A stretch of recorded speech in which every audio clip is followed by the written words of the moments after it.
Hi there, this is Marty from owingsart.com. That's OWINGSART.com, and thanks for stopping by today as we take a look at these Mondeluz watercolor pencils made by Koh-I-Noor in the Czech Republic. They have a manufacturing facility in the Czech Republic, and they manufacture a whole line of different pens and pencils and art supplies there. So these are marketed as higher quality, higher end, artist grade type watercolor pencils, and we'll put them to the test today in a variety of different ways, including sharpening, testing the pencils in the dry form, and then adding water to test their watercolor properties. So one of the first things I like to do is put the pencil in a sharpener. Never ever ever use a machine sharpener. It's just a pencil eater. Always use a hand sharpener because you can get a lot more precision with a hand sharpener, and also you're going to save yourself a lot of money by not having a mechanical pencil sharpener eat your pencils up. So if you spend a few dollars more, you're going to want to get the most mileage you possibly can out of your pencils. One of the first things I noticed about these Koh-I-Noors, which is very nice, is that they print the name of the color right on the pencil, something I always ask pencil manufacturers to do. Often they fail to do that or overlook that simple task. Now, if you notice that the color name is down towards the tip of the pencil, so eventually if you use the pencil, you will sharpen the color name right off of it. But the pencil is colored in the color that it is, so I guess you could tell that way too. It's just a little bit tougher to differentiate when you have a big set of colored pencils. Now, I bought the set of 12 pencils, but they also come in a variety of different sets and sizes, and I believe you can pick up loose stock just about any art supply store that carries Koh-I-Noor's brand. So the first thing I noticed was dry, these pencils really have a nice color to them. They go down really nice, and you can see it's quite vivid. The other thing you notice is this is a six-sided pencil. They do that on purpose. A lot of people ask me, why would you put flat sides on these pencils? Is it done to save money? Well, the truth of the matter is that back in the day, this has its history in like the draftsman's tables, so it wouldn't roll off a tilted surface. So if you lay a round pencil on a tilted surface, it'll just roll right off. But if your tilted surface isn't at too extreme an angle, you can lay these flat pencils on it and they will not roll, which is really nice. Now, adding water with this water pen to these great pencils, you can see the color just pop. And I tried the yellow again because I had a little brown mixed on my water brush when I ran through it the first time. But now I'm going to compare them against like an Albrecht Dürer, which is a higher end pencil, and maybe I'll use I think a Caran d'Ache Super Color.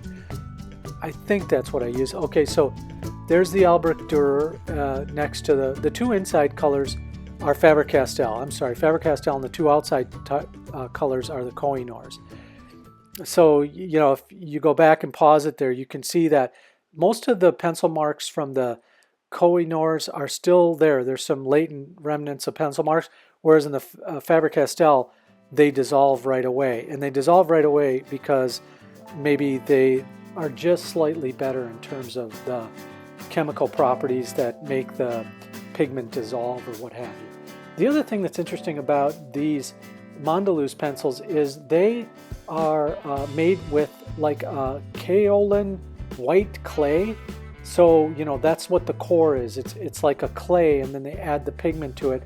Then they put the core, they manufacture the cores, and then they put the pencil, the coating around it. And what this is, the pencil itself is made from responsibly sourced California cedar, which is nice. That means they put a little bit more quality into the pencil. The other thing I'll say is that there's a nice size 3.8 millimeter core here. So that, in terms of that diameter, the lead there, it really shows that they've invested in the quality. And they probably took a page out of the other great manufacturers like Faber-Castell or Caran d'Ache or some of the other higher end pencils and said, hey, if they're going to put that kind of quality in, maybe we should too. So I appreciate that they do that, and there's that competition, because I think it drives better quality in the end. So here, just marking out the colors and some of my thoughts about the various properties. I really liked the black color as well as the reds, and as I mentioned before, the company Koh-I-Noor manufactures lots of different art supplies, so I just went through their little pamphlet or brochure really quickly there. Overall, though, I really have to give these pencils a thumbs up. I think they perform well. They surprised me, not because I expected less, but because so often with manufacturers that aren't either German or Swiss, sometimes you're disappointed with the overall quality, but I'd say these are good. Now I have to put them to a lightfast test to make sure they hold up over time, but I'll do that soon. So on to the bonus coverage here of what I would say is a way to save you some good money. Now you can go to an art supply store and pick up these specially made art supply bins, and you can put your pencils and pens in these. They're just made by like high density polyethylene composite plastic, and then you can see which a lot of times is recycled, which is good because you want to reuse those bottles and things like that out there and put them to other use. But here they have these dividers. This is one that's made especially for artists, and it's a little bit more expensive. It's got these ridged dividers, and then all of the sides of this case are also have these little ridges, so these dividers can fit right in. But a lot of times, like, you get these short boxes and they're not long enough to hold a pencil at its full length. They'll hold a pen, but the pencil has to sit in an angle in order to fit in, which is a drawback, I think, and something manufacturers of these specialty boxes should take into account. Now, I store my short pens in this. This is a specialty art box. I bought it early on before I realized that. I could just go to my local sporting goods store, or basically Walmart or Target or wherever you shop, or a hardware store for that matter, big box, Home Depot or wherever. Go into their fishing section or tackle box or screw section or whatever, and you can find these Plano boxes that are about half the price. And guess what? The length is perfect. They're nicely hinged. You can just drop your pencils right in. You don't have to sharpen them down to get them to fit in here. And they come with dividers too. Not that I want any in here because I like to use the full length, but that should save you a few dollars. And they're well constructed. You know, they're meant to hold tackle or hooks or weights or whatever. So they're as good or better than the specialty art boxes you're going to pay a lot more for. Now here's another one which is kind of, it's vertical or horizontal instead of vertical. It's got really nice hinges. This is, again, is another fishing tackle box, and it comes with a handle, which the high-end art supply store case doesn't come with, which boggles the mind unless you want to spend even more money.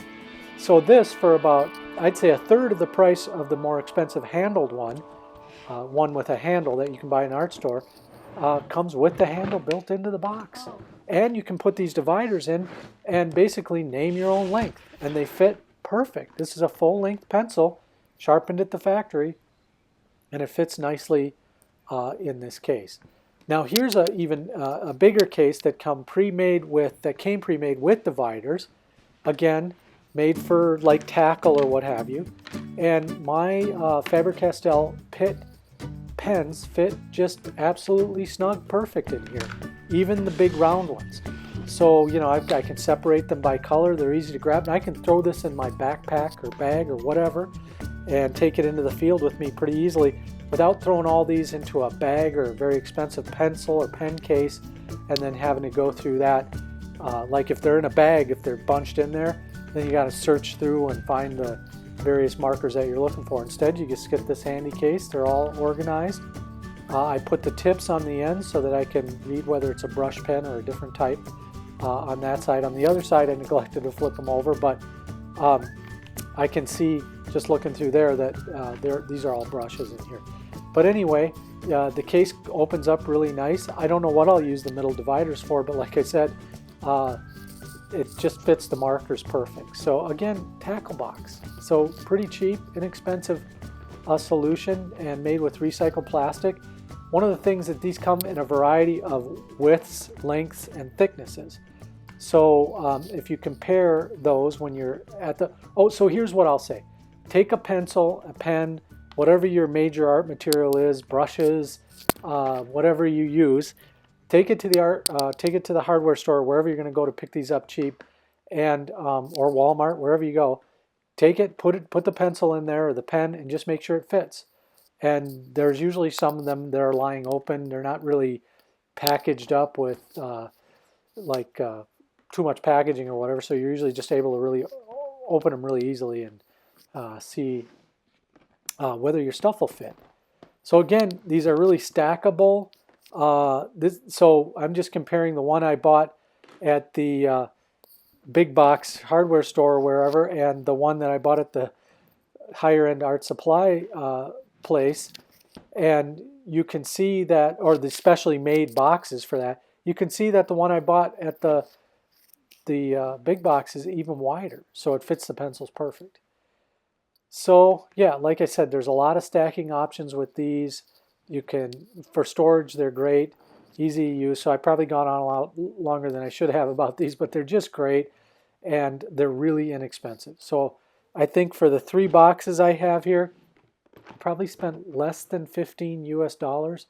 And for the original one I bought that was specially an art box, you know, marketed as a artist storage box, I think I spent probably $11 or $12 on that. So for the same price, I got basically a little bit, few dollars more. I basically got 3 boxes as opposed to 1. So I thought I'd pass that on to you as a good tip. So again, Home Depot, Walmart, Target, especially during fishing season, people sell these all the time. Mills, Fleet Farm, Menards if you're in the Midwest. Well, that's all I had today, but thanks for stopping by to take a look at the Mondeluz pencils by Koh-I-Noor and these cases that make really nice addition to your easy storage, modular storage collection, I should say. All right, that's it for today. This has been Marty. Don't forget to share the video if you found it interesting or like something about it. Leave comments, questions. I always try to respond to those as quickly as possible. All right, so long, everybody. Have a great day. Bye-bye.